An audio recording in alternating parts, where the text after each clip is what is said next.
السلام عليكم ورحمة الله وبركاته. ازيكم يا حبايبي؟ عاملين ايه؟ يا رب دايما تكونوا بصحة وعافية وخير. فيديو جديد مع كتاكيتنا النهاردة، ويا رب الفيديو النهاردة يعجبكم عشان هنضيف اضافات تاني جديدة على خلطة الكتاكيت او خلطة الفراخ، هتزود معانا الوزن ان شاء الله، وهنشوف نتيجة بإذن الله هترضيكم.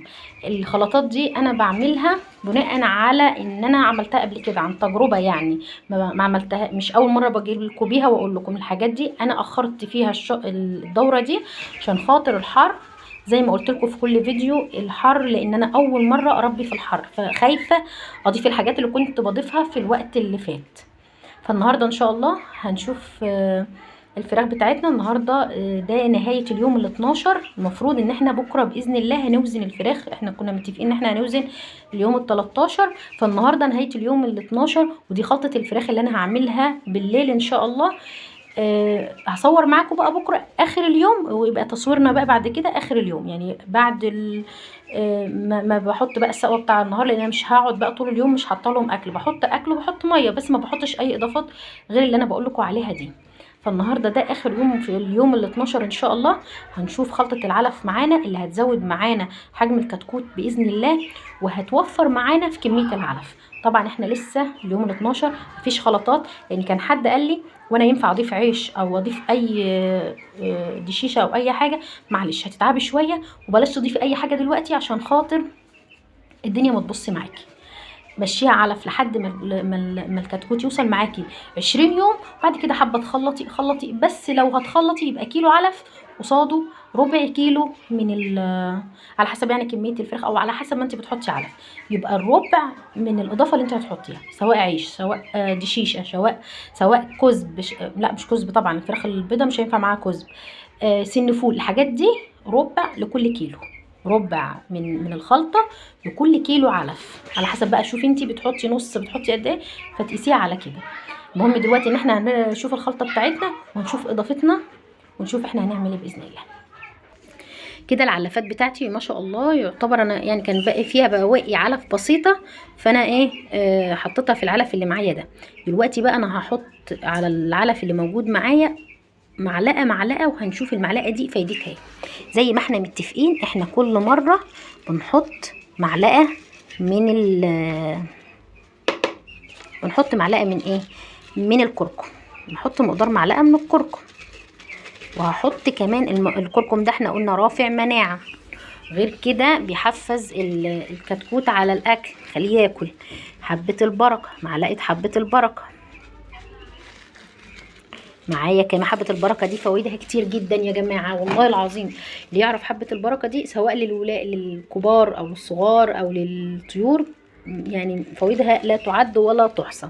ده جنزبيل، ده بينظف معده الفرخ معايا. وده كمان زعتر، معلقه زعتر، زي ما قلت لك كانك هتتبلي فراخ وهتشويها. كزبره، الكزبره دي عشان خاطر لو انا حاسه ان عندهم الهضم مش مظبوط، فبيبان في الفضلات بتاعتهم. وده كمون حصى عشان لو في برد. دي واحده، حطيت برضو مقدار معلقه اهو، ده عشان لو في برد في معدتهم ولا اي حاجه. دي بقى الاضافه اللي انا كنت ما قلتلكمش عليها. السمسم، فاكرين انا حطيت شويه سمسم كانوا اخر السمسم؟ ده سمسم بقى انا لسه شارياه، حطي منه معلقه حلوه كده، ده بيزود معاكي نمو الفرخ مش عايزه اقولك يعني ازاي. في عندي كمان هنا نشا، وفي ده القرنفل، ده موسع للشعب وبيزود الوزن وبيفتح نفسهم على الاكل. انت عارفه بمجرد ما تفتحيه كده انت بتحسي بانتعاش. بالنشا قلنا عشان الاسهالات، وكمان كان باقي شويه سمسم حطيتهم كده. حطيت كل الاعشاب اللي المفروض هستخدمها النهارده. معايا كمان بقى البصل والثوم اللي كنت قايله لكم عليه اهو، ومصفيه. وكان في شويه شيح من اللي انا كنت غلياه، يعني اخرهم حطيتهم برضو في خلطه البصل والثوم، وخليت حبه الميه اللي انتوا شايفينهم دول عشان خاطر هضيفهم على الميه بتاعه السقوه. اللي ناقصنا بقى في الخلطه دي العسل الاسود، نلاقي عسل اسود، معلقه عسل اسود اهي، عشان الكتكوت ياكل معانا ويتبسط، يحس كده ان هو فرحان ومبسوط. هقلب كل اللي انتوا شايفينه ده على بعضه.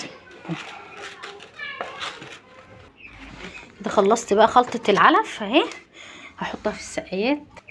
بصوا بقى على ما حطيت الاكل، منظر كل يوم من ساعة ما حطينا البصل والثوم ما شاء الله لا قوة الا بالله، يعني منظر بيخليهم يعني بيفرحني، لمتهم كده بتحسسني. يلا يلا كلهم نفس النظام ده كده، يلا كل يلا يلا كل عشان ناكل. سايبين بتاع العلافه دي لوحدها ليه؟ وبيخلقوا مع بعض في مكان واسع برضو. طب انا هسلك ما بين ولادي ولا ما بين الكتاكيت؟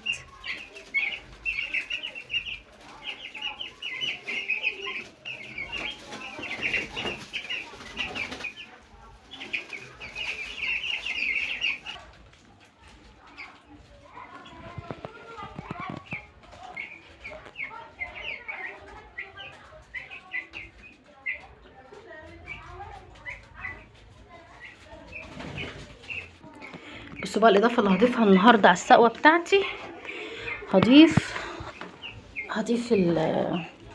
القرنفل ده.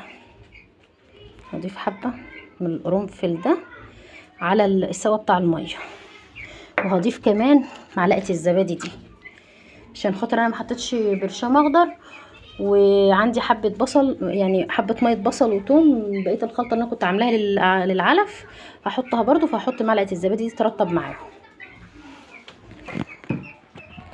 كده. بقى حطيت لهم اكلهم وشربهم الحمد لله. سوا زي ما شفنا ضفنا لها ايه العلف، ضفنا عليه ايه، وهسيبهم كده ان شاء الله. ميعادنا بكره في الفيديو بتاع بكره باذن الله، نوزن ونقول فايده كل عشبه ايه. يلا سلام عليكم واشوفكم على